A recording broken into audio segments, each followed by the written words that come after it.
Hello, and welcome to Talks on Docs, a documentary review podcast where the co-hosts and guests discuss, review, and give recommendations on any and all types of documentaries. Episode 44. Sean's selection is Science Fair, Disney+. HB's selection is Seattle is Dying, which can be found on YouTube.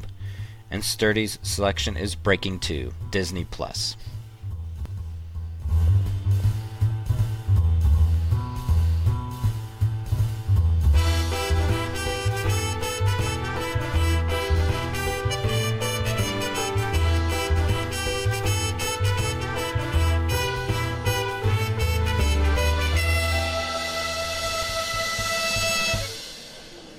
Stockton, like you hit Sac, and then you leave Sac, and you get on 99.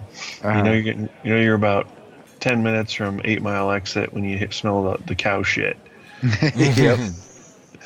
And the cow shit, like I don't know. I started drinking Lodi wines because they were all over Stockton, and I guess the cow shit does something, and it really makes the wine taste good.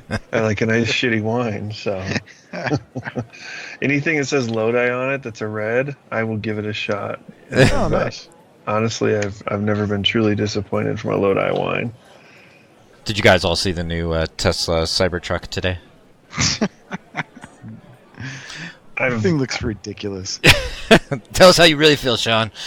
I mean, I love it. Right. Did you see it, HB? I mean, I've seen one before. I thought it looked like the Honda one. Oh, no. It does not. not. With the semi trailer? No, it's called they're this. doing a new, like a pickup truck. Yeah, it's a pickup truck. Yeah. It's a Tesla pickup truck. It's called It looks Cybertruck. kind of looks like a DeLorean on the front, and then, like the Did that Honda unveil line today? in the back. Yeah, look it up real quick, man. I did. Yeah, I'm looking at it. It looks like a bad pixelated truck. Yeah.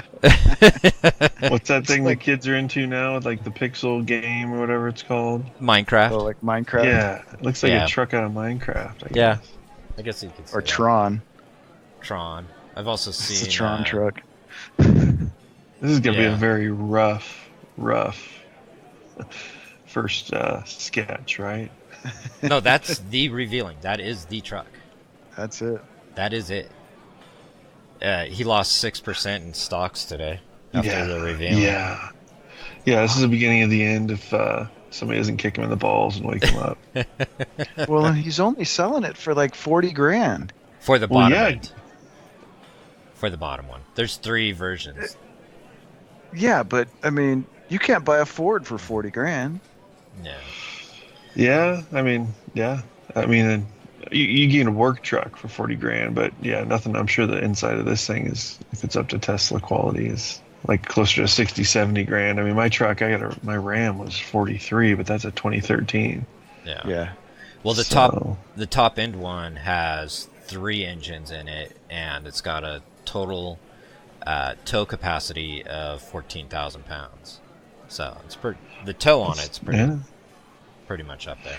But what range do you have? Yeah, what's the range? 40,000, like 10 miles? Well, they don't say towing, but with the 3 engines is 500 miles without towing.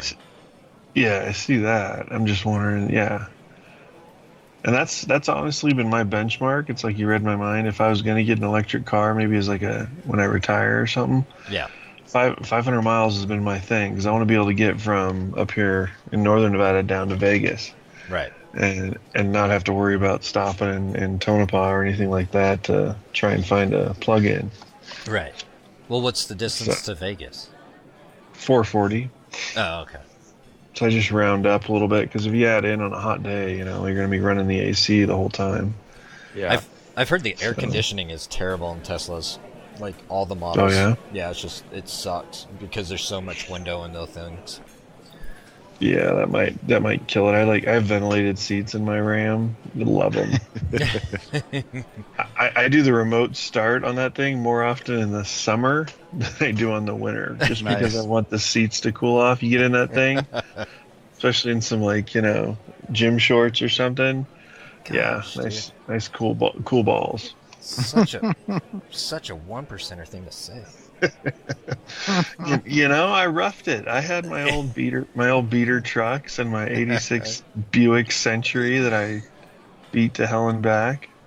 And yeah, one time in my life, I bought my dream truck, and I'll probably keep it until my kids kill it when they're driving. Trophy husband. So my cousin has a Tesla, and he. Oh, which one? I can't remember what model it is. It's not the SUV, is it? The DeLorean X there?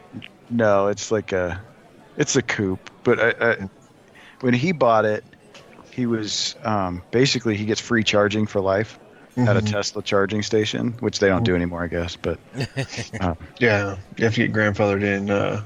My old buddy Tom Kraus, and then there's a surgeon that I know in our neighborhood, and he bought one that got grandfathered in. Yeah, so for him it makes sense, but for the rest of us, you got to pay for charging. And he was telling me he gets 4 miles an hour if he charges it at home on just a normal 120. Oh my goodness! So it's total waste. Like, you're never going to charge it at home, right? What if you have one of the 220s? Because I got one of is that what it's called? The big 220, like round outlet. Yeah, so you can get the charger for the 240, but all it does is double it. It doesn't. You're not. So you get 8 miles an hour. So can you charge it? Can you plug those things into like a 50 amp or something, like a trailer? Oh, I imagine you can. I don't know what the amperage on them is, but so what he does is he drives up to Mont Bleu. They live in Gardnerville, so he drives up to Mont Bleu and charges there, or at somewhere up there in South Lake, and goes to the casino and has a cocktail and then drives back down Kingsbury Grade. Coasts the whole way. Yeah. Jeez. Well, they have them now at the Target here in town. They've got 2 chargers. I don't know how much they cost, but and the City Hall in the fine city of Sparks always has open parking in the electric parking area. I don't know, that AC thing, that makes me really think I need to check that out, because that'd be a buzzkill for me. I have a big heater, but God forgot to install AC in my body here. So yeah, I need my AC in the wintertime, or in the summertime, I mean.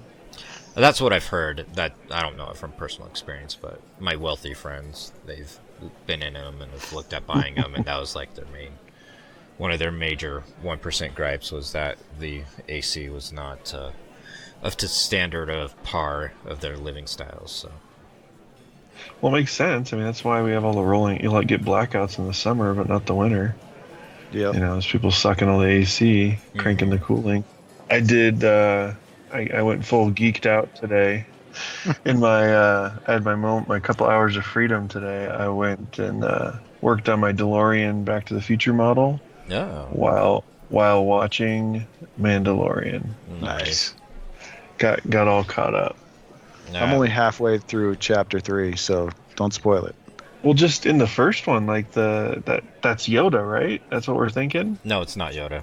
It's not. It's a baby of his species. Yes. Do we know the name of his species? I'm not that geeked out. There is no known species name. So, my one black friend and my one white friend did a pretty good deep dive last week on The Mandalorian.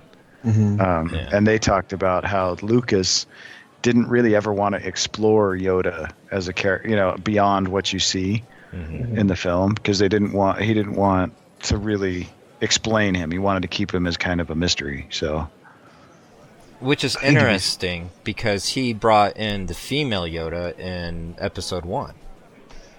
Yeah, because he's the director, wrote it, everything. Yeah, that's all him. Yeah, so why would he say that and then turn around and then bring in a female Yoda in episode 1? Well, let's face it. Yoda type, I should say. Lucas is kind of an arrogant prick, and he just did whatever he wanted to do. Yeah, so this baby is of Yoda's species, and it was born 50 years ago, and if you line up the timeline, he would be born the same time Anakin was born. Ah. Yeah. So he's the same age as Vader or Anakin. So he's younger than Yoda, obviously. Oh yeah, Yeah, by about 900 years. Yeah. Yeah. But he still can't do much more than lift up giant, rhinoceroses. Right. And he can't talk. No. At least he's not sharing. No. That's interesting. I think the Yoda world would be super cool. I don't know why he's afraid to go into that, or why he didn't want to touch that. Who knows? That'd be awesome. Because obviously he's force gifted, or whatever you want to call it. Like, is it just something that their species is? Yeah, it's called force sensitive. Yeah, born with. Yeah. Yeah, they're supposedly very keen to the force, and like all of their species are force sensitive, if not force users. So. But no, I haven't gotten a chance to see the third one. At work, we were doing our training for hazardous waste certifications and stuff, and getting up to par. And it's 40 hours of online training, so it's just slides for 40 hours. So I was that's brutal. Yeah. Yes. So I was literally. Does it come with the energy drinks? No, a lot of coffee. Yeah. Yeah, but it didn't work because, like, the second module I was doing, I was literally falling asleep in between each slide. Like, you have to listen to this dude, like, saying the lines verbatim on each slide, and it won't let you just, like, flip through them. You got to listen to the entire thing. And so I'd, like, fall asleep right at the beginning of the slide, and then, like, my subconscious mind would hear him stop talking, so I'd like just wake up for a second so I could hit the next slide and then fall right back to sleep. I did the entire module that way, and I got a 90% on that module. So we've been having to do more of those too. Like, it's mostly like HR. Yes, it's not like anything life changingly. It's if you hear somebody basically tell a dirty joke, you're supposed to rat them out. Yeah. Did you guys have to do that, or work or violence in the workforce or something? Mm-hmm. Dude, I was like, I was wondering if you guys had to do that. I was like, this is gonna be terrible if the cops have to do this one. It's a joke. It's like dial 911. Violence in the world. What are we gonna do? It's like doing the whatchamacallit, CPR training, look around, you call 911. Real. You the scene is the scene is safe. Yeah. Yes. But hey, they got to do what they got to do, I guess. Yeah. Yeah, so that was my day of watching all that, but I was going to try to sneak in The Mandalorian, but it just never got to a point where I could sneak it in real quick, but oh well. Yeah, I feel like chapter 2 was super short. Like, it flew by. Like, it was just him with the whatchamacallums, the Jawas. Yeah. Yeah. But I think that's really cool, though, because Disney, I like that each episode's different lengths, because it's working more like a chapter book. Like, because, one chapter can be extremely long, the next one's like medium, and then it goes short, and then you're back to medium, And, True. But that's just like the natural flow of what the story is at that point. And I'm glad that they're not forcing each episode to be a certain length, because then you get all the stupid filler stuff that's boring and is not necessary and a waste of money and time.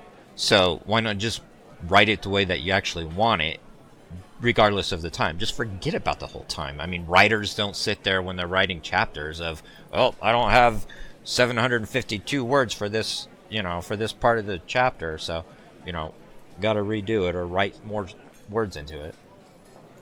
So I think it's more fluid and more natural feeling when they just do it the way that they want to feel that the story should go.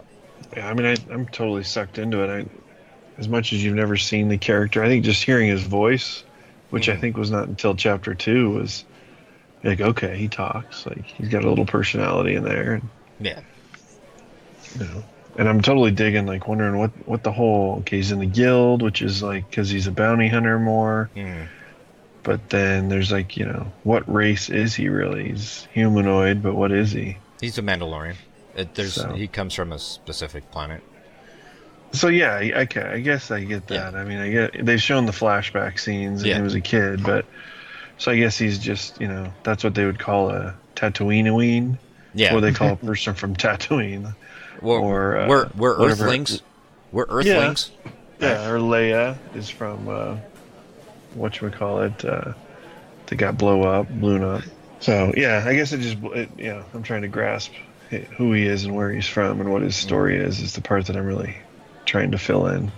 Well, the best thing to do to get this story of the Mandalorians is to watch Rebels, the cartoon series, because they go really in depth into the Mandalorian story, where they came from, what they mean, what they stand for, why they're the greatest warrior planet, what happened to them and stuff.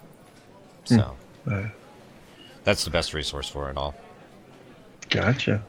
So I refused to read any reviews or anything because I didn't want anybody to ruin it for me, because I like it so much. I don't want somebody to come in and say, oh, well, they missed this and I don't need the grumbling. I like it.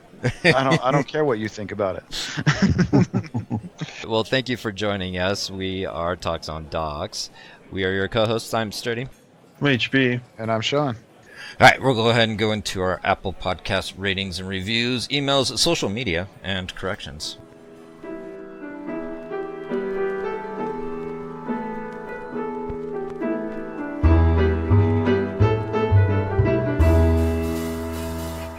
Time to give a little thanks and appreciation for the emails and Apple Podcast reviews.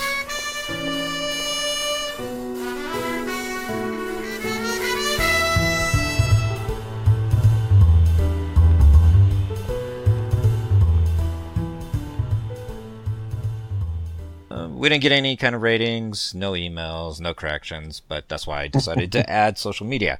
So in Facebook, Al Rome, he just wanted to make comment that he really liked Wrinkles the Clown. Oh, nice. Oh. Creeper. Yes. So thank you for that, Al Rome. Don't know why you liked Wrinkles. I wish you would have expanded on that, but hey, thanks for the comment. We greatly appreciate that. Go ahead and go into our selections for next week. During the next section, the co-hosts keep it fresh and spoiler-free as they announce their selections for next week's podcast. Sean, what's your selection, bud? My selection is Sustainable. This is the other documentary by Matt Wexler, Yes. who we interviewed. So I have not watched this yet, but I watched like the first 2 minutes of it and was interested. So the synopsis is: America is facing a food crisis driven by profitability and a lack of consumer education. While the window to transforming our heartland continues to shrink, passionate individuals have emerged who provide hope that the health of our nation might still remain within our grasp. Sustainable weaves together expert analysis of America's food and farming system with a powerful narrative of one extraordinary farmer who is determined to create a sustainable future for his community. Amidst the cornfields of Illinois lives the hero of the film, Marty Travis, a seventh-generation farmer who watched his land and community fall victim to the pressures of big agribusiness. Determined to create a proud legacy for his son, Marty transforms his profitless wasteland and pioneers the sustainable food movement in Chicago. The film unearths the future of agriculture, a marriage of age-old tradition and groundbreaking science. Industry pioneers from around the nation reveal the secrets behind human health and environmental protection. Woven into these stories are the foremost experts of the food industry, connecting the dots between agriculture, the environment, economics, and public health. Their stories are a reminder of America's troubled past and the devastating consequences that await the country it left unchanged. Sustainable empowers audiences and gives them hope for the future, that through this food revolution, we can all save humanity. So this has 7.3 out of 10 on IMDb, directed by Matt Wexler, as I said. Yeah. Has a runtime of 1 hour and 32 minutes, and it's on Netflix. Netflix, okay. The Rotten Tomatoes score was audience score of 79%, but no tomato meter score. Yeah, I wanted to revisit this one, especially after interviewing Matt. I'm glad that you remembered to bring this one up again. It's awesome. I watched this one actually after our last one. It was on my So my wife and I really liked it. Cool. Glad that we're getting to watch it again. It's a good the father son duo. The main characters, I think they are, is pretty encouraging. But yeah, mine, totally off topic from yours, is NASCAR, the IMAX experience, which I hope everyone out there can watch on something resembling a TV screen as opposed to a phone, because it's obviously meant to be. It's 2004, so it's a little bit older. I watched this quite a while ago with my son, where he got into NASCAR at a young age, and it's on Prime. You might have to buy it. I own it, so I don't know if it's free, but I bought it. So it's pretty simple. The world of today's elite NASCAR drivers is explored in this larger-than-life, adrenaline-filled documentary narrated by 24's famous actor Kiefer Sutherland. Nice. Get down. Tells you to get down throughout. It's pretty cool. It's got a 6.9 on IMDb. It's only 48 minutes long. And it's got just a lot of just panning shots. It shows you a lot of inner workings of what it takes to get these race cars up and running, and a lot of shots of like race cars coming at you, and like it really puts you on the track, I guess you would say. So if you can watch it, on a big TV, all the better. With some surround sound action and a cold beer next to you, preferably a Bud Light, maybe. Not Sean. So it's below Sean. Yes. So yeah, it's 04, so it won't have some of the current cast of characters that are racing now. But I kind of wanted to get away from the heavy stuff that I picked last week. So I wanted some just blatant fun, adrenaline, all American. Jen and I watched one, and we went into Portland. It might have been this one, but I thought it was narrated by Tim Allen.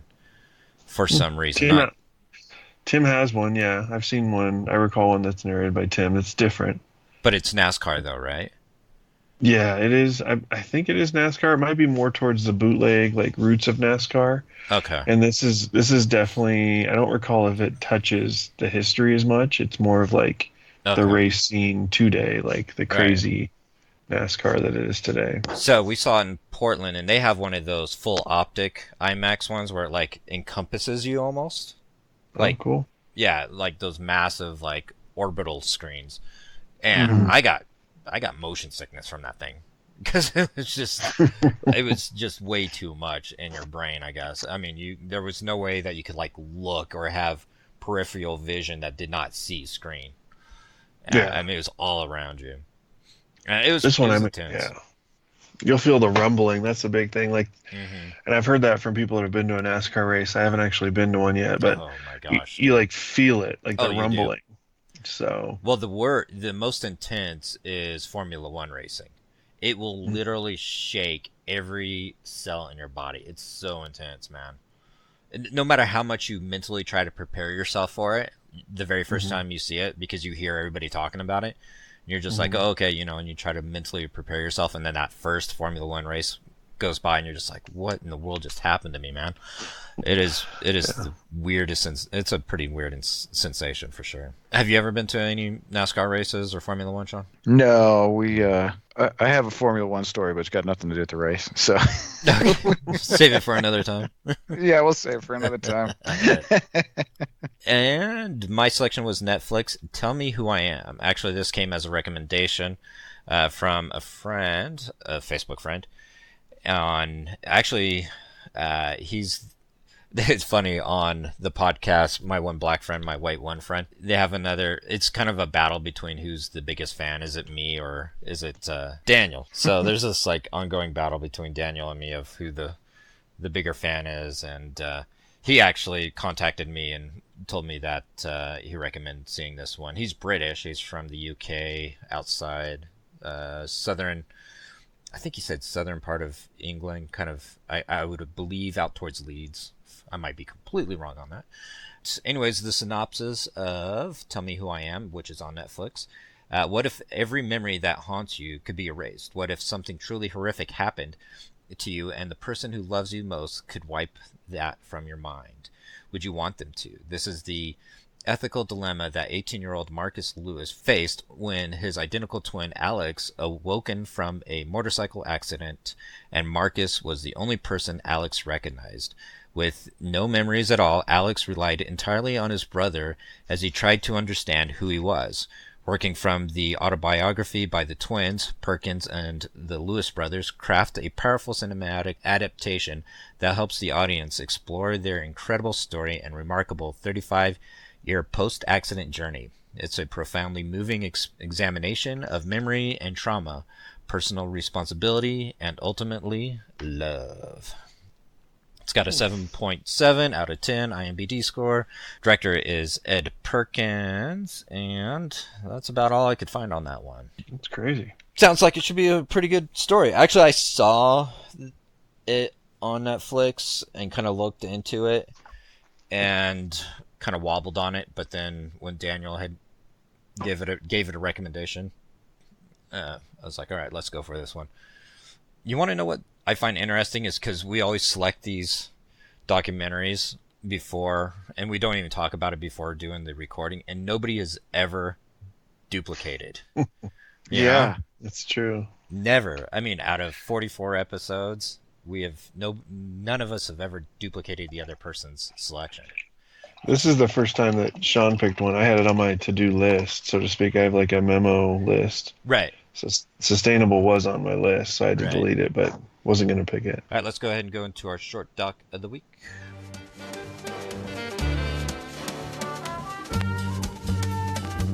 Keeping it short and snappy, a quick look and conversation on a few short subject docs.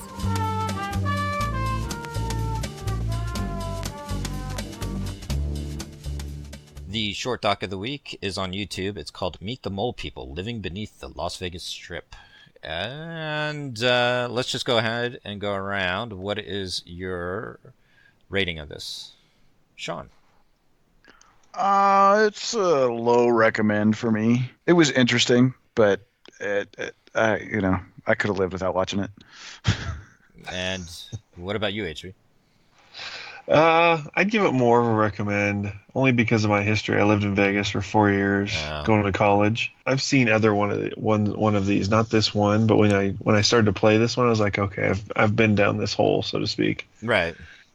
And it was interesting because it comes up in Vegas because it floods in Vegas. Yes. For the stupidest rain, and I honestly blame these mole people, if they're called that.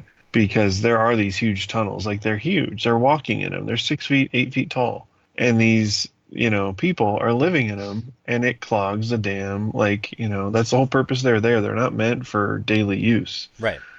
Those are flash flood control channels. I mean, it's because of the flash flooding in Vegas. That's why they're there. Mm-hmm. Yeah, and cars, like people it will flood under the bridges, under the bypasses or whatever. There'll be a bridge, and your road will go under it.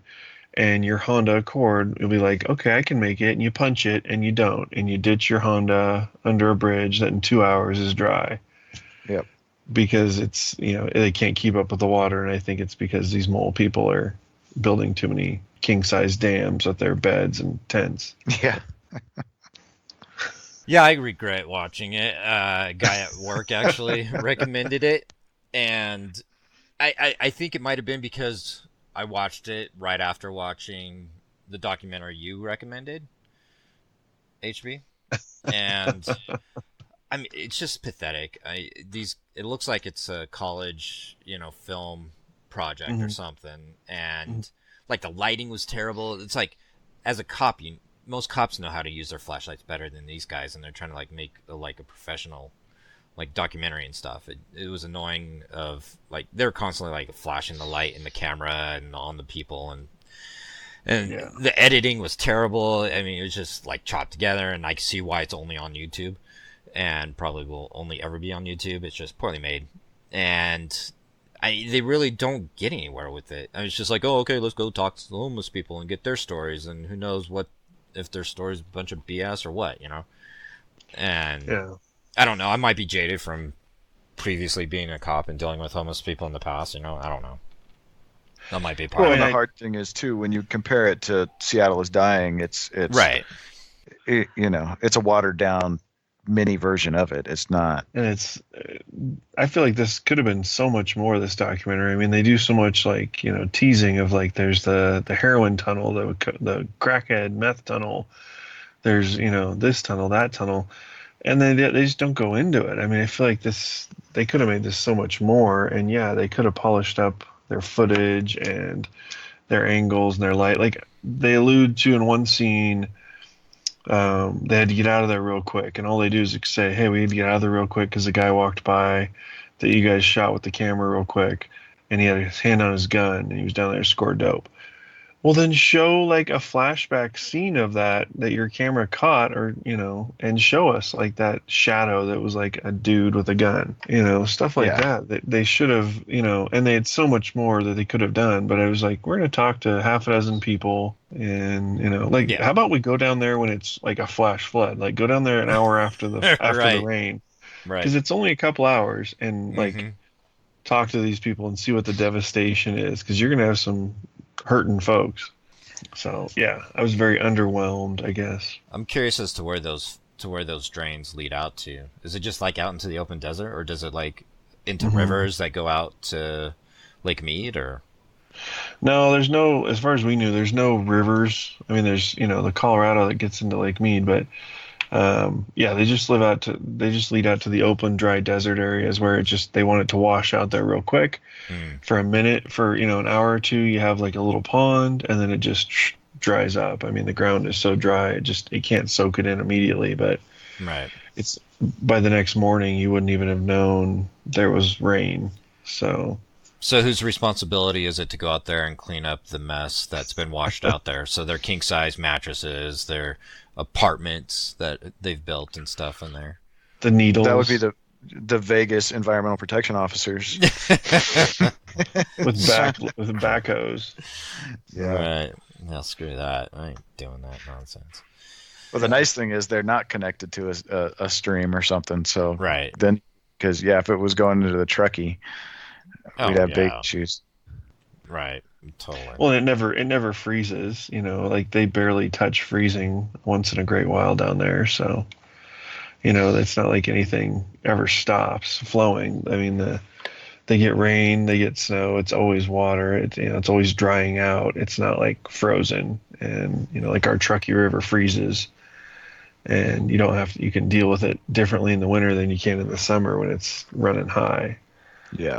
Yeah, it's interesting, but I think they could have done better, because I honestly think the tunnels underneath Vegas could rival my documentary if they did it right. But I think they were a little scared at what they saw and just touched the edge of it. Mm-hmm. I think so too. I think they're just a bunch of pusses. Yeah, I don't believe that whole gun story. Whatever, dude. There was no freaking gun. You just were scared of the dark. Your flashlight started to go out on you. All right, let's go ahead and go into our breakdowns.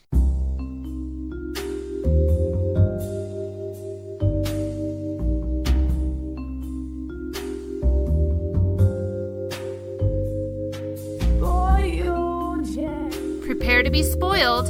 In the breakdown section, our co-hosts go deeper into the conversation and truly express their thoughts on the documentaries.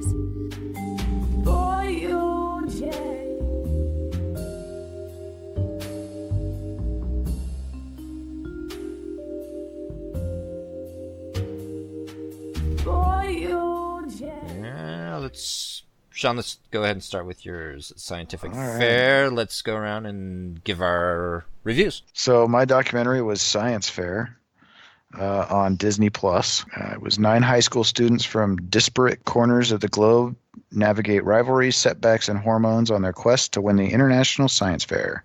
Only one can be named Best and Fair. So it had won a ton of awards and had really high scores. So this looked to be a really great documentary. It was not, in my opinion, but it was well put together. I'd give it a recommend, a decent recommend. It's a well-made documentary, and it's a fairly interesting subject matter, I guess. It didn't really grab my attention so much. All right, I need to take a quick break.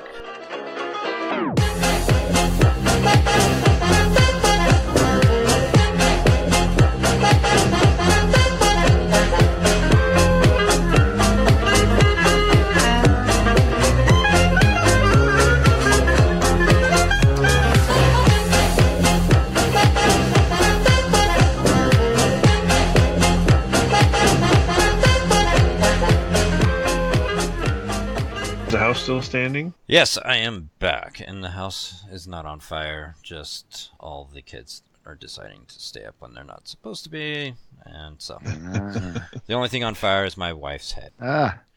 So I had to give her some time, cool down with having to deal with all the kids, while I sit out in the trailer talking to you fools. I'm not just joking. See, my wife's not even home yet. She's still at work. All right, so you gave it a recommend. Yeah, a fairly weak recommend. All right. What about you, HB? I gave it a recommend. It actually drew me in more than I thought it would. I think it was just from a fascination with like some of the younger characters that, Middle Eastern 14-year-old girl. She seemed like she was, 17, 18 years old in so many ways and articulate, and her personality was like, I lost, but, I'm still here and I'm going to do fine and the world is great and I'll keep trying to repay the world for me living. And I definitely was fascinated by like these kids are driven and it's for whatever genetic reason. I don't think their parents are doing it. Yeah.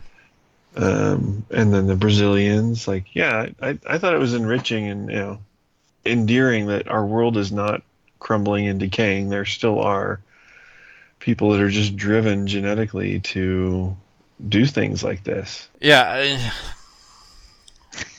Jeez. It's a glowing review. Right, I know. And you totally don't agree. I regret it. There wasn't nothing that actually captured me. I think I went into it with the wrong expectation of what it was going to be about, because I wanted to know more about like what they were actually presenting. But it ended up being more of a documentary of these kids as compared to like what they were actually presenting. And I guess I wanted to know more about the actual competition and like how it's structured and such. But we get very little information about that, if any, on like the international competition of it. And I wanted more on the German kid. We never saw any. I mean, they barely touch on his project. Yeah. Well, I think, and you guys tell me if you think I'm wrong, but I think they shot all his stuff after he won. I think they're like, so this is the guy that won. Let's go interview him and interview his family and stuff now. Right. As opposed to the other kids who they followed during the build-up and the competitions, etc. Oh, I bet you're right too. Because I even thought about that when they were when you have the footage of the parents watching him. Exactly. And it was like, you're kind of fake. Like, if my kid won something like that, I'd be a little bit more excited than just, oh, dude, good job. I had the exact same feeling. Not necessarily for the footage overall, but now that you say it, it's probably right. Yeah. The footage of the parents, I was like, that was staged. They did not have that set up in time. Right. And they just told the parents to stare at a computer. Right. And act excited. Like, that was staged, definitely. Because, I'd be through the roof. Your kid was basically just, christened the best scientist up and coming in the world. Right. And you're like, plan on a Nobel Prize, basically. Like, at some point, you're going to get a Nobel Prize. He's going to a crazy cool college, and, he's smart, like, exceptionally. Yeah, it's just, there was nothing that like really captivated me. None of the only kid that like actually captivated me was he from the South or like Virginia or something? The computer programmer kid.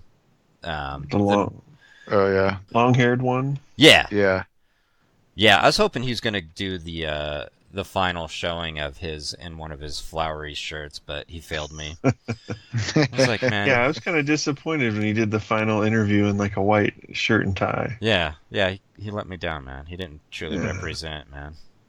Yeah, stick to your roots. I graduated high school. I wore a Hawaiian shirt, and when I graduated college, I had a new Hawaiian shirt under my gown with the collar popped.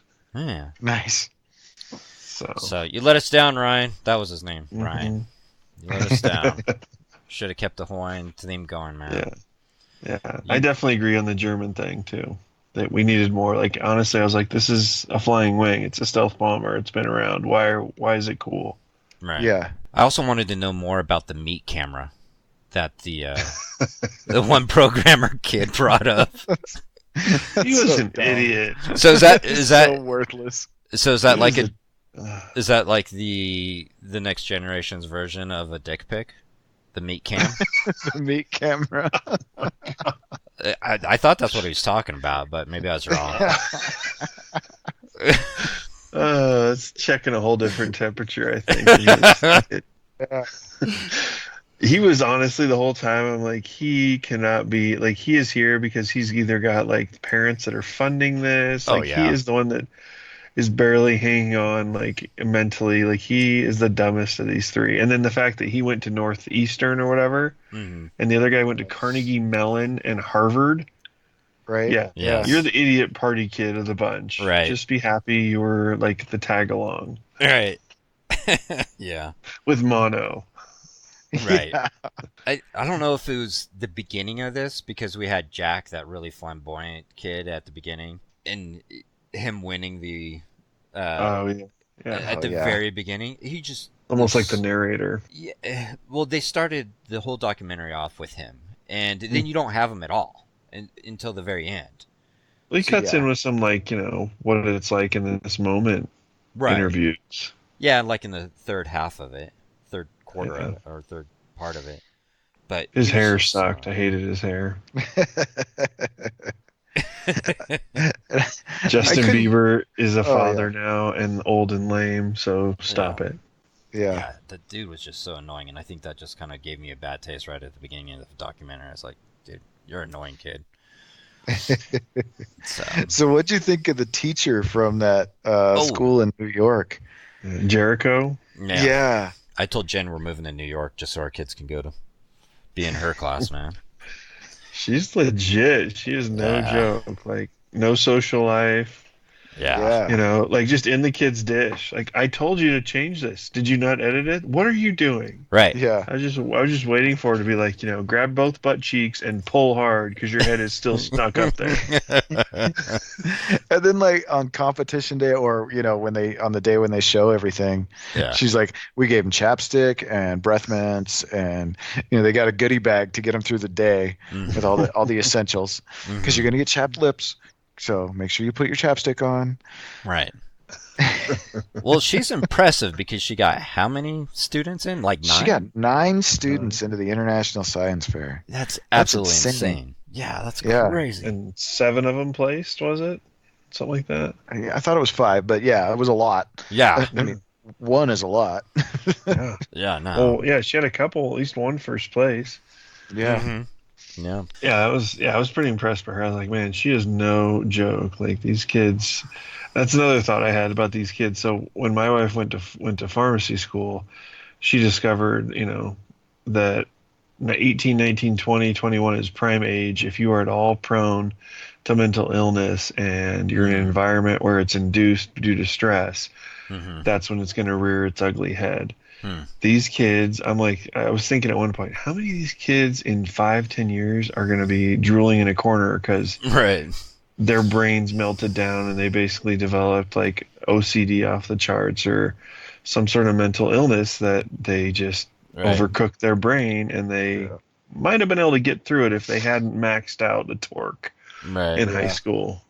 You know, sad as that is. Yeah, I wondered while I was watching this how stable these people are after it's done, you know, and once they become adults, you know, because like engineers are notorious for drinking a lot. And being weirdos. And it's because, you know, they have no social skills, so they require a little extra lubricant, right, to be able to hang out with everybody else. And so, like, when you go to a party full of engineers, oh my gosh, it's terrible. They're just I mean, so much alcohol. and I was in the Army, so I went through my drinking a lot of alcohol days, and now I like to drink and get a little buzz, and I'm good. But yeah, those guys are like, oh, we haven't had an Irish car bomb in 15 minutes. Ready for another one? Right. No, I'm good. I'm good. Right. I wish I could say the same, Sean, but after last podcast, I obviously drink too much. But I'm gonna blame it on what was it? Tillamadu. I blame him. He got me way too drunk. But what's funny, so Jen gave me a hard time because I drank half the bottle. She's had the other half of the bottle, and she's like, "I totally understand why you got in trouble with this." It's like it's not my fault. It was Tillamadu. Just like it was Sean's fault last time I got drunk. Just liquid stress reduction. All right. You guys ready to go on to... Let's go Seattle is Dying, which was yours, HB. Yes, sir. So the description on this one, it's an hour runtime. It's on the KOMO News website or YouTube. And Seattle is Dying. It's a harsh title. And for the description, it's about demonizing those who are struggling with addiction and homelessness and mental illness. Or instead, is it asking the question, why aren't we doing more? Why don't we have the courage to intervene in lives that are, in the face of a grave sickness, reeling out of control? It's called Seattle's Dying, and I believe the title to be true. But it's not a hopeless program. There are areas and concepts in the show that could start conversations about change. So this literally just came out this past March 14th out of Seattle. So it's pretty harsh. It's pretty in your face. It's shot by a news company. Eric Johnson is the reporter. Yeah. And it was actually a 3-parter, and this was part 3. But it's all about the same issue of, drug addiction, homelessness, and what they're doing or not doing about it in Seattle. I definitely, in today's day and world, if you're living in any city of any size, I say this is required. I mean, it's an issue. It's not going away. I feel it's a generational issue that somehow has become somewhat accepted by some portion of society for some reason. This homelessness and everybody else needs to solve my problems for me attitude. Right. But it was a wake up. I mean, at times I felt really bad, and I see these people in our northern Nevada area, but I think this in Seattle, it's just there's so much more of it, and there's so in your face and repetitive. I mean, there's people that are constantly in the same corner just having meth trips or heroin withdrawals. And then there's people like the meth head guy that literally fought with police and had 10 cops around him one day, and then the next day the reporter's talking to him and he's just high as a kite. Willy Wonka couldn't bring him down. So you caught where he was from, right? Think? Yeah, a guy from Reno. He's from Reno. Yeah. What was his name? David or something? Yeah, Kevin? And something like that. He moved to Seattle. Yeah. Right. Yeah, I'd give this a required. I think this is something that is easy to turn your back on. Those of us that live in the suburbs, it's easy to avoid the homeless problem most of your life, and you don't really have to see it. And I think it's important that we see that this is happening and what the causes of it are. Because if you never see it, you may continue to vote in a city council that continues to go down this path. Yeah. Mm-hmm. And that's something that's really pointed out really well in here. And discussions of how you can be compassionate for a person and still punish, not really punish even, but you have to deal with the problem. And letting them continue down the path is not compassionate. And it's really well shown in this film. And there's alternatives shown as well. Mm-hmm. Yeah, the main, the issue, was it Maine or Rhode Island? Rhode Island, yeah. There's some harsh realities to that. I mean, it's forced compliance or you sit in jail. Right. And, the whole mantra that we all have preached, nobody's going to change until they decide themselves and wherever they hit bottom.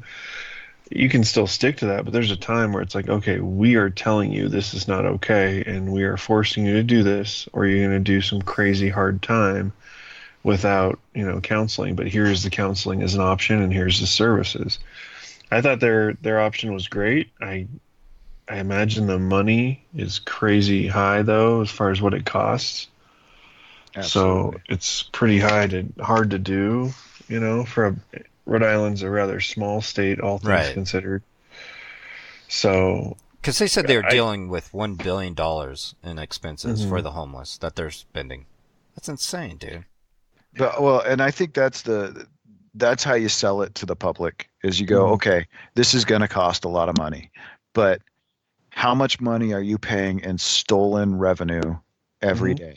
And what are we spending in maintenance already? Right. Yeah.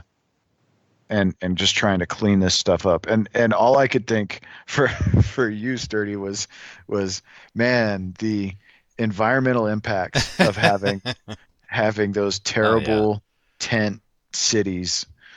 It's just terrible. Right. And in Seattle, that stuff all ends up in the ocean. Right in the ocean. Yeah. That's insane. Yeah. And it's so much water up there. Everything's flowing. Everything's rinsing off and getting rained on every couple days. Yeah. I was thinking about this combined with the rats doc that we did a couple weeks ago. Right. These ones are just standing on 2 feet. But Seattle's definitely worse than when I went there for the U2 concert. And because we walked a lot while we were there, because we had Craig there basically guiding us and giving us the tour of it and all. But it wasn't nearly that bad, especially around those freeways and such. You get those scenes of all those tent cities and stuff right next to the freeways, and it's definitely gotten much, much worse. And I wonder what the relationship that they have now with the homeless has anything to do with when the DOJ came in and really got into the Seattle police and literally took over Seattle police because of all the alleged police brutality that was going on in Seattle. And then the DOJ came in. You remember that? Yeah, so it was 2010. Seattle was called out, or there was complaints put into the DOJ of police brutality in Seattle. And so the DOJ comes in, they do an evaluation. If they see or believe that there's police brutality or that there's a need for corrections to be made or such, or redirection of the law enforcement, they basically give an ultimatum of okay, you either let us take over and we tell you how to run a law enforcement agency, or we will continuously fight you in court and it'll cost your city millions of dollars. I didn't realize they did that in Seattle. They did that in Ferguson too, didn't they? Right. Same general idea. Yeah. So they did it in Seattle around that same time. You think it was 2010, Sturdy? Yeah. DOJ. That's when the first. Is that when the shooting happened? Well, 2009 was the Lakewood shooting where the 4 cops were ambushed in the coffee shop. Yeah. So I was thinking, because I have a shirt from them that I bought when it happened to support the families. Yeah. But I wonder if that was kind of in backlash. The cops were pretty pissed. It was a big manhunt to catch this asshole. And then, so I wonder if it just took, went too far. And then it, pushed into, obviously, the DOJ takeover. Yeah. Yeah. But after that, I remember reading about how the DOJ basically told the law enforcement there in the Seattle area was you basically let anything walk, unless if it's absolutely a in-your-face type of violation, you're basically just going to tell them to knock it off and keep on going on your merry way. They didn't want them to do traffic stops on anything, literally, unless if it was a deliberate running of a red light. They didn't want any traffic stops on anything at all. They didn't want any proactive work by police officers whatsoever. And when you watch this documentary, you see it a lot of cops, like when they're dealing with that guy from Reno. There's like 8 cops around one dude, and they're just letting him do whatever. Pick up trash cans, throw it against the wall, jump up on the wall, up in the trash cans. It's like, why are you guys not tackling this guy and putting him down already? Why is that not 2 cops with a taser and it's done? Right. Yeah.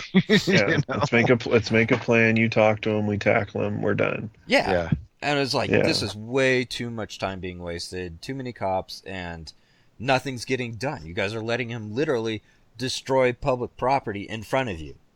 You know? Yeah, and unfortunately, I mean, that's going along with, so Seattle's probably right in the limelight of it, but the mantra of today's world is, everybody's afraid of being sued because everybody can sue you for anything, and nobody has the attitude of, well, when do your rights end and my rights start? I mean, that's a mantra that I live by.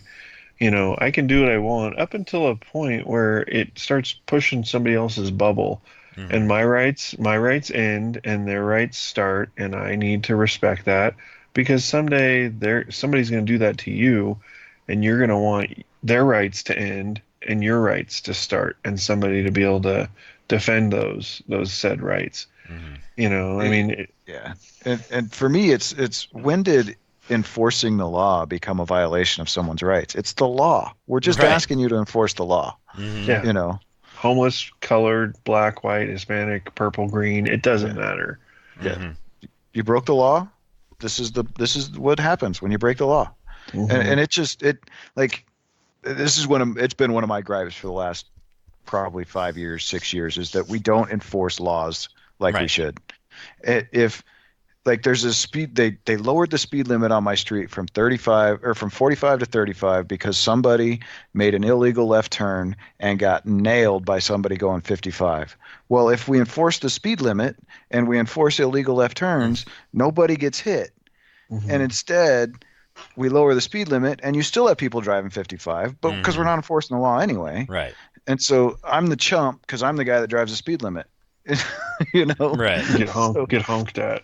Yeah, we make law-abiding citizens chumps every day because we don't enforce our laws, and it just drives me crazy.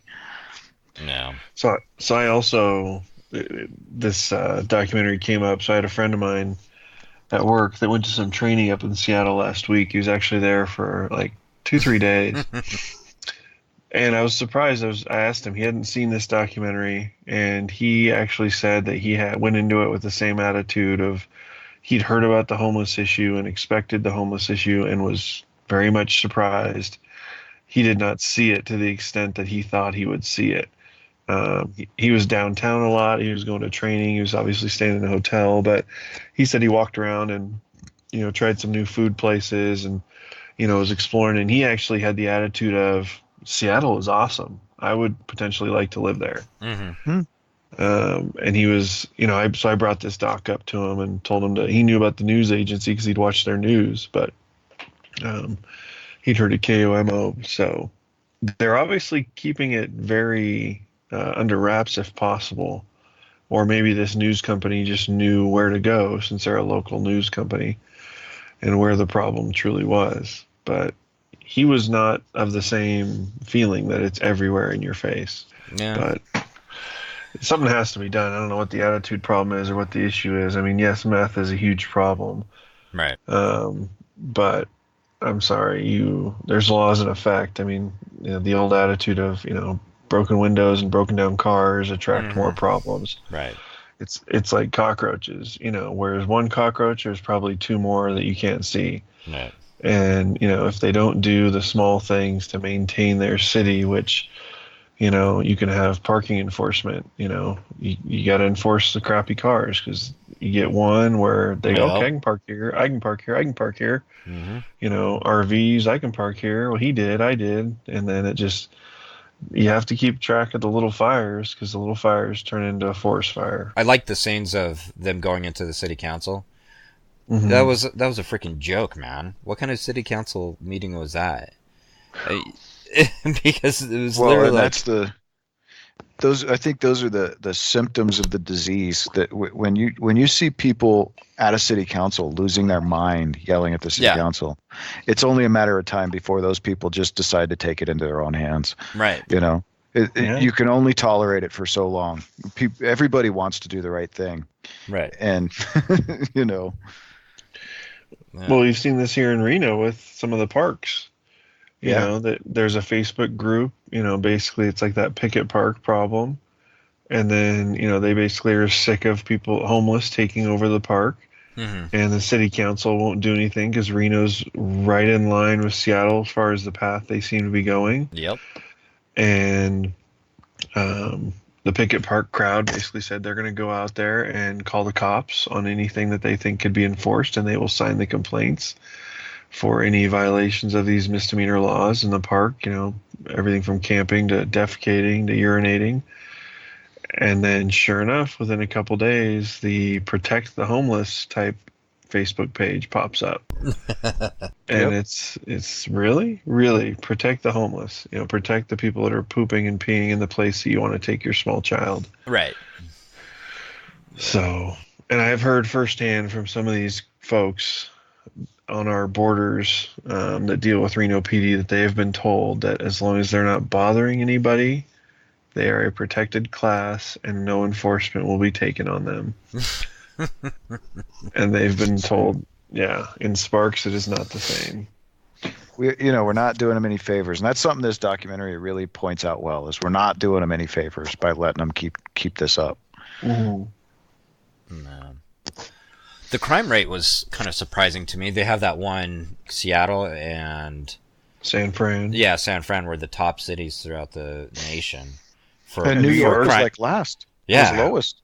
Yeah. Yeah. They cracked down hardcore. Their subways are clean again. They're, a booming metropolis, capital of the world.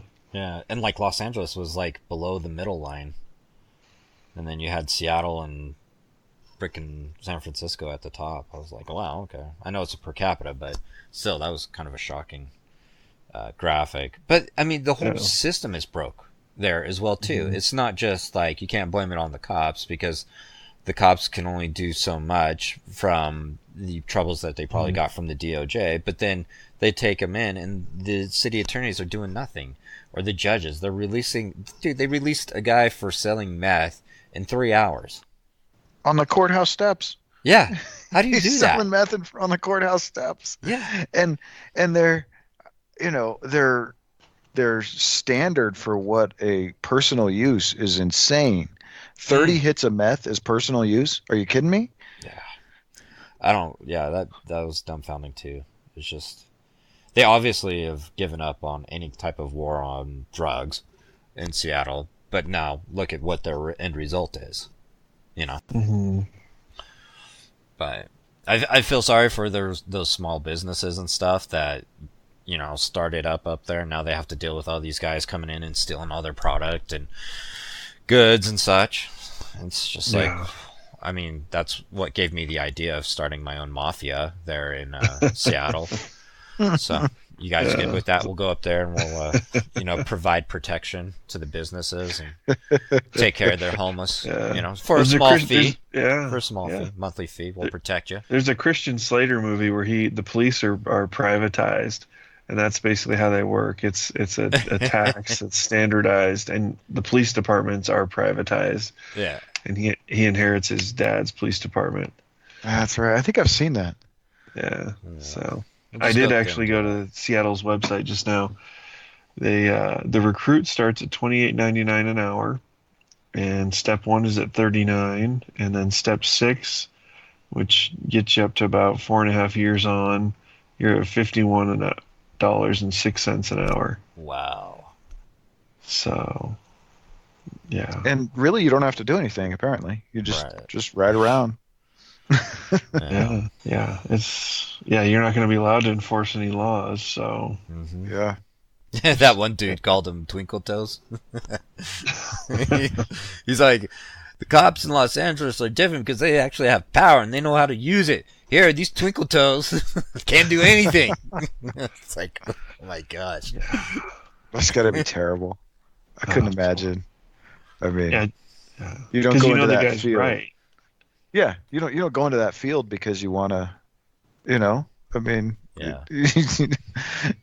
you become a cop for a reason, right? It's not like you become a teacher or it's a calling. It's like the military, Yeah. you go into it for a reason, and to be just told you can't enforce anything, I can't imagine. That's crazy, man.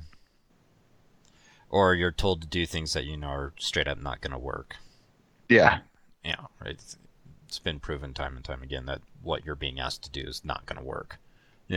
But the higher ups, the city council, and all them have decided that no, that's what needs to be done. Which reminds me of there's a new documentary. Have you guys heard of The City? And they cover Reno. It's done by USA Today. So it's a really good documentary. Look it up. But if you want to get the Reno story, go to season 2. The first season covers Chicago, so season 2 covers Reno, and it's specific about the strip clubs of Reno and the fight that the strip clubs, specifically the Wild Orchid, has had in their battles with city council and the corruptions that you hear on all sides of it. It even brings Tesla into the picture at one point. It's interesting. Nice. So It's on Netflix? No. It's a it's a podcast. Oh, okay. Yeah, it's a podcast. The City? Yeah, The City. USA Today. Interesting. Yeah, if you just go into your search and type in The City, Reno, and probably USA Today, they'll bring it up. But I binged it, all 5. They have 5 episodes out, and they're around 55 minutes on average. But you can skip through a lot of it because they do advertisements and. Cool. I'm following it now on Spotify. Yeah, nice. Oh, so one other thing I wanted to say about this doc. So, groups that I am involved with designing roads is NACTO, which off the top of my head I don't remember what it stands for, but it's basically how to make transportation and cities and everything work together. And one of the webinars I listened to was actually from the fire chief in Portland and how they're dealing with this problem. And one of the things he said, which I think is really brilliant, is he said that healthy cities don't burn. He's a fire chief, so that's what he's worried about. But right. And he said the problem areas with high homeless populations, et cetera, are also the problem areas where fires happen. Those are the unhealthy portions of the city. And so his plan for Portland, which he's been enacting over several years, is to be attacking the problem areas. And that actually helps everything, not just attack it from a fire standpoint, but attack it from a homelessness problem, drug problem, everything else. And it's made their response times are quicker. They've been able to prevent fires a lot easier. And so I thought it was a really interesting viewpoint that, if you think about it from the whole city and attack those problem areas, then they've actually made a lot of progress in Portland by doing that. I thought you were going to say attack them with fire. Just put the whole thing on fire. Well, that works too. But. Just burn them all out. The demons. Cleansing the demons with fire. You get rid of the rats, you get rid of the homeless, you get rid of the... Oh, gosh. We're evil. I'm just joking, people. Don't burn homeless people. Yeah, we would not advocate that in any way. Negative. All right, let's go ahead and go on to our last one, which was my selection called Breaking2, and you can find that on Disney+. And the synopsis for this one was, after 6 months of scientifically advanced training, 3 of the world's most elite distance runners set out to break the 2-hour marathon barrier. These pioneers go on a global trek to defy the unthinkable and to break the 2-hour feat. From testing in wind tunnels and running labs in the United States to balancing training with their day-to-day lives in Eastern Africa to the final heat pounding race in Italy. My rating on this is probably a high recommendation, close to required. My daughter's really into distance running, so a personal connection there. I watched it with her. She really enjoyed watching it with the distance running or cross-country running and such that she's into. I thought it was really well put together. I'm very curious as to how much money went into the production of this thing. Yes, it had National Geographic and Disney behind it. And Nike apparently too. Yes, and Tesla. Yeah. And Tesla. Yeah. So yeah, there was definitely a lot of money that was poured into this thing with all the training, and just they obviously had the top-notch cinematographers and stuff. I mean, you have National Geographic doing this. Of course, you're going to have top photography and such. And it was very well pieced together. And so I would just love to know how much was actually put into this. And basically, yeah, I mean, just from the synopsis, you follow these 3 runners, and it's interesting to watch these scientists or the directors or such who are putting this together kind of debate and kind of make bets on which runner is going to be able to make it, and compare notes on like which runner has the stronger legs, which one doesn't build up as much lactic acid, which one is their body is more efficient with the way that they do process the oxygen and such. Did any of you guys mentally like choose one of these racers, or think that none of them were going to make it at the beginning?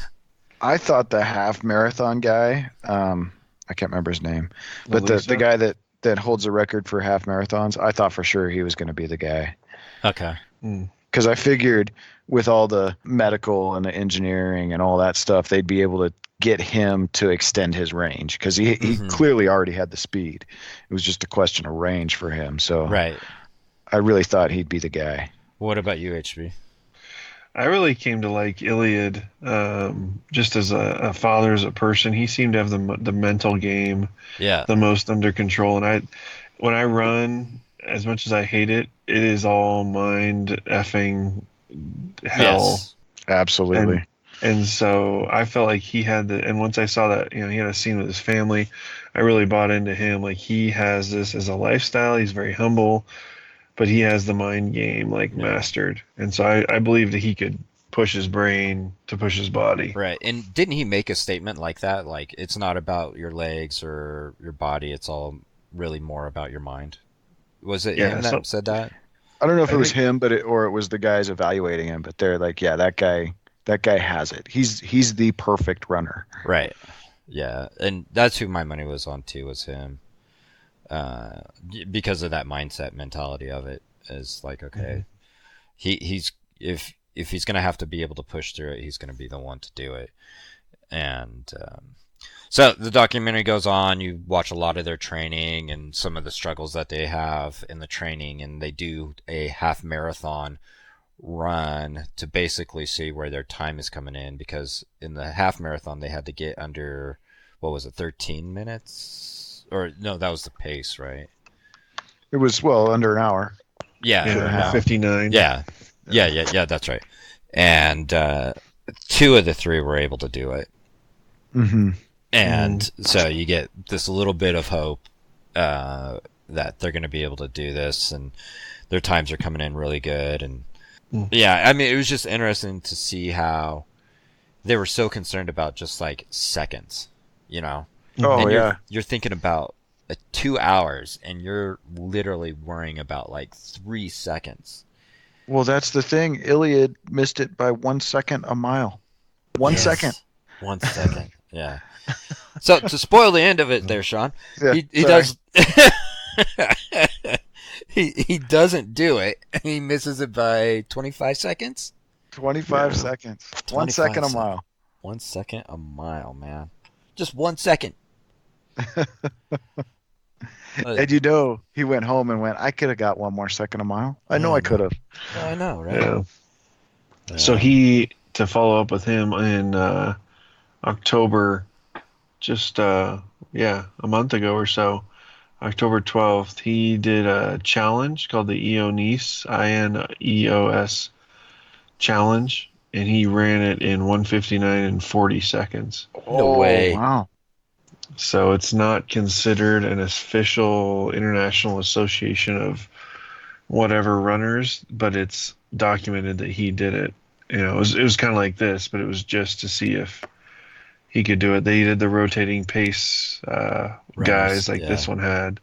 So that's what makes it not official. But he did it. He actually did it in Vienna, Austria, by 20 seconds under. Well, good for him.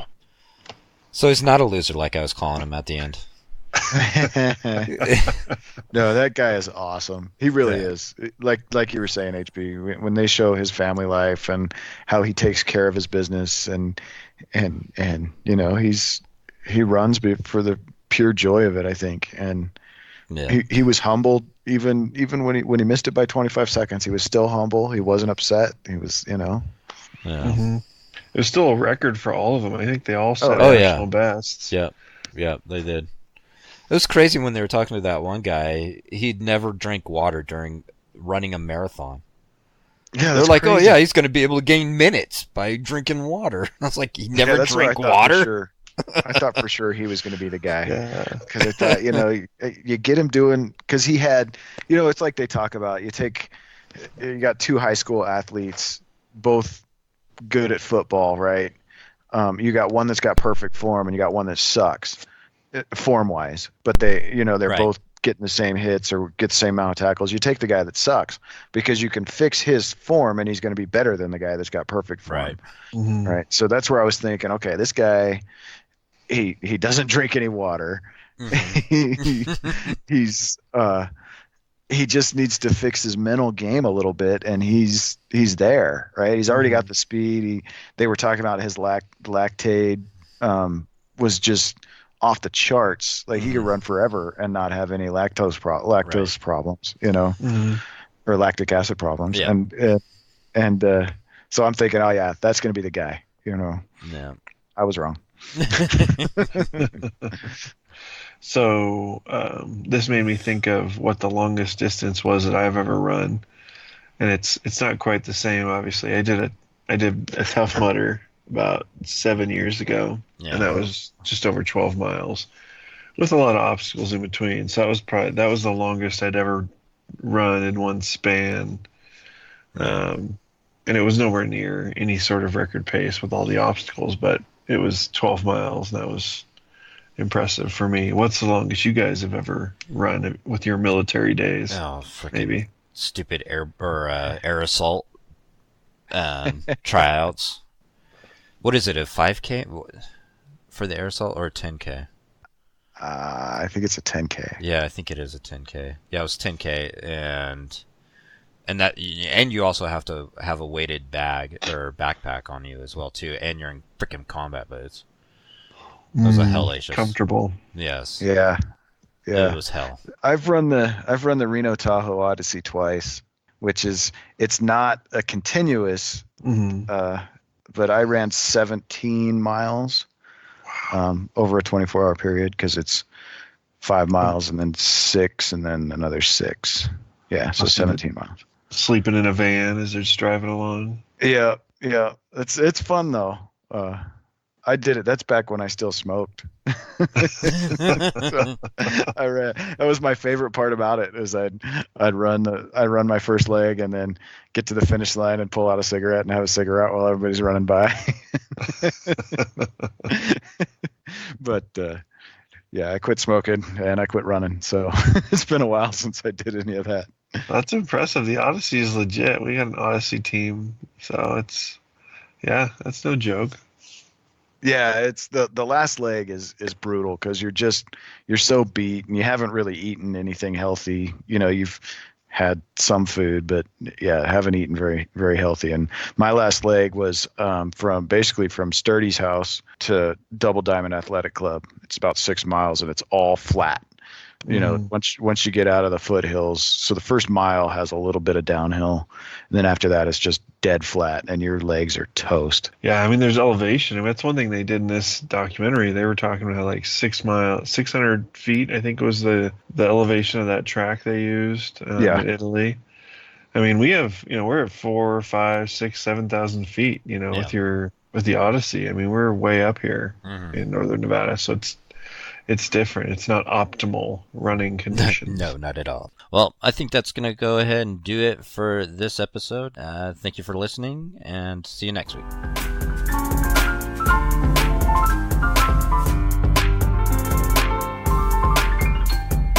Talks on Docs is a community podcast, meaning we want to get to know you and to talk to you, the listeners. But to make that happen, we need you to first contact us. Please feel free to email us at talksondocs@gmail.com. Or if you prefer, contact us on Facebook at Talks on Docs or on Twitter at Talks on Docs.